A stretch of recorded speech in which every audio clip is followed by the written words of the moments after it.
Hello साथीहरू नमस्ते अनि स्वागत छ मेरो भिडियोमा। आज हाम्रोतिर चाहिँ बिहानदेखि झरी थालेर पानी परेर एकदमै चिसो भइरहेको छ।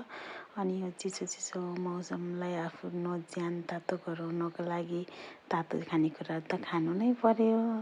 अनि त्यस पछाडि म चाहिँ तातो खानेकुराहरू के बनाउन गइरहेको छु भने चिकन सुप बनाउन गइरहेको छु।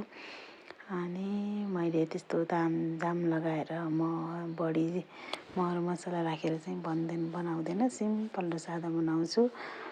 त्यसमा मैले लसुन अदुवा कुटेको राखेँ अनि त्यस पछाडि बेसार राखिदिएँ।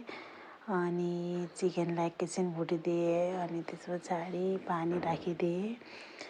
अनि पानी राखेपछि मैले यसलाई एकछिन मजाले पाक्न दिएँ। अनि मासु पाकिसकेपछि मैले नुन राखिदिएँ अनि अलिकति सोया र भिनेगर पनि राखिदिएँ।